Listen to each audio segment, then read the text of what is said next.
আসসালামু আলাইকুম। আজকে গাড়ি সার্ভিসের জন্য নিয়ে আসছি। গাড়ি এটা আসলে অনেক দিন যাবতই একটু প্যারা দিচ্ছিল। পিকআপ একটু লুজ লাগছিল। আই মিন পিকআপ যেরকম হওয়া দরকার সেরকম হচ্ছিল না। তারপরে হচ্ছে পেছন দিক থেকে একটু সাউন্ড আসতেছিল, বাজে একটা নয়েজ আসতেছিল। এটার জন্য হচ্ছে একটু দেখা। তার পরবর্তীতে এইখানে একটু সম্ভবত বড়লেসের একটু প্রবলেম, তাই এইটা একটু চেক করার জন্য বললাম যে ঠিক আছে একটু বললে সেটা চেক করে দেন। আর মোটামুটি এই যে এইখানে মোটামুটি সব কিছু আর কি মোটামুটি ফাইন আছে আসলে, তবে নিয়মিত চেক করাইতে হয়। গাড়িকে নিয়মিত চেক না করাইলে আসলে মানে হয় না। তো এটা হচ্ছে কেবল, এটা হচ্ছে আপনার ওই থ্রোটল কেবলটা একটু জ্যাম জ্যাম আছে। ভাবলাম যে থ্রোটল কেবলটার কথাটা বলি। থ্রোটল কেবলটা হচ্ছে একটু জ্যাম জ্যাম লাগতেছে, এটা ক্লিন করে দিয়েন। তো আজকে যেগুলো কাজ করাবো সেগুলোর মধ্যে আমি আসলে দুই চাকারে ব্রেক শো চেঞ্জ করব, এয়ার ফিল্টার চেঞ্জ করব। তার পরবর্তীতে হচ্ছে থ্রোটল বডি এফআই ক্লিন। তারপরে সামনে হচ্ছে বল রেসারটা চেক দিব। পেছনে টায়ারটা একটু টায়ারের সরি টায়ার না, ওটা পিছনে যে ঝ্যান ঝ্যান করে আর কি, সাউন্ড হয় একটা। আর ইঞ্জিন থেকে একটা নয়েজ আসে। নয়েজটা আমার যেটা ধারণা যে নয়েজটা আসে হচ্ছে হয়তো ট্যাবিট মিলাইতে হবে, কারণ অনেক দিন গাড়ি চললে ট্যাবিটটা একটু অ্যাডজাস্ট করতে হয়। তো এই তো ওভারঅল এইগুলোই আজকে করাবো। সো আমি গাড়ি দিলাম, তারা এখন গাড়ির কাজ করবে। আশা করা যায় যে ভালো করেই করবে। যদিও দুই চাক্কা অলওয়েজ ভালো কাজই করে, তারপরেও আশাবাদী যে এবার একটু ভালো কাজ করবে। আর যেহেতু অনেক দিন যাবৎ কাজ করাই, সেহেতু আশা করতেছি ভালোই হবে। তো আজকে আমি আসলে বাইকটা দিছি ওনাদের কাছে অনেক দেরি করে, সন্ধ্যার পরে বাইকটা দিছি। আসলে ব্যস্ততার জন্য বাইকটা দিতে পারি না তাদেরকে। তো এখানে দুইজন মাস্টার আছে, ছোট ছোট মাস্টার হচ্ছে দুইটা আমার বাইকগুলোকে সুন্দর মতো আসলে খুলতেছে। কারণ মাস্টার সার্ভিস দিচ্ছি, মাস্টার সার্ভিসে আসলে অনেক কিছু লাগে। সো এটা হচ্ছে ABS original brake pad.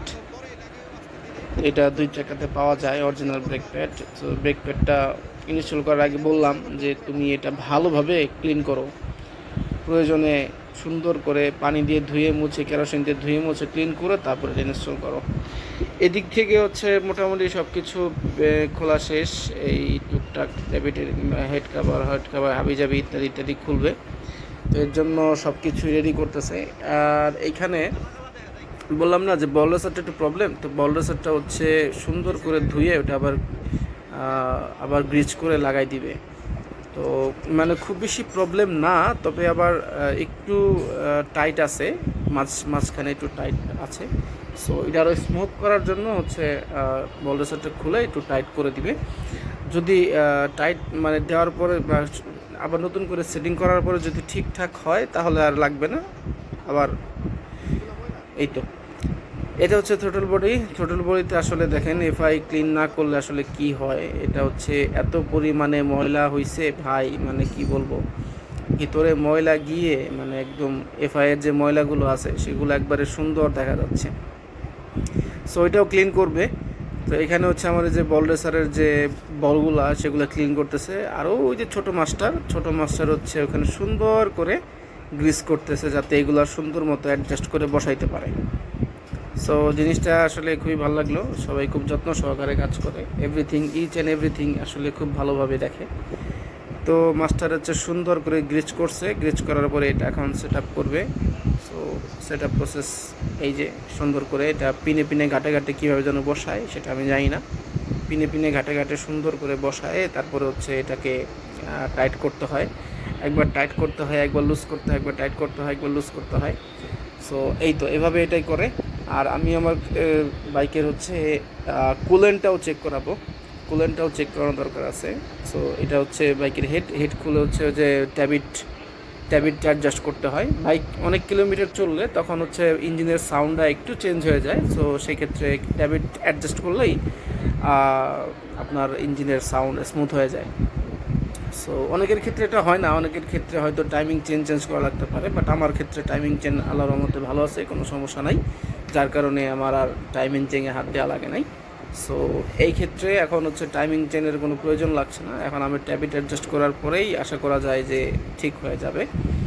So সাউন্ডটা আসলে স্মুথ আছে, তবে আরও একটু স্মুথ হবে আর কি, যেটা আসলে নতুন অবস্থায় যেরকম থাকে সেরকম প্রায় স্মুথ হওয়ার মানে আশা রাখি আর কি। সো এই অবস্থায় এখানে হচ্ছে ট্যাবেট অ্যাডজাস্টের কাজ চলতেছে। এখানে যে ছোট্ট একটা দিয়ে ওটা আসলে কতটুকু কমে বাড়ে সেটা দিয়ে আসলে ট্যাবেটটা অ্যাডজাস্ট করতে হয়। সেখানে আসলে মেবি কোনো গ্যাপ থাকে না, এটা মিলিমিটারের একটা হিসাব আছে, যদিও সেটা আমি জানি না, তারাই ভালো জানে। সো এইভাবে হচ্ছে ভিতরে হাত ঢুকিয়ে, বাইরে থেকে হাত ঢুকিয়ে, তারপরে সুন্দর একটা পার্টস আছে তাদের, ওই পার্টসটা দিয়ে হচ্ছে টেবিল অ্যাডজাস্টার একটা টুলস আছে, ওইটা দিয়ে সুন্দর করে হচ্ছে জিনিসটাকে তারা চেক করে অ্যাডজাস্ট দেয়, মানে টাইট দেয় লুজ করে, টাইট দেয় লুজ করে।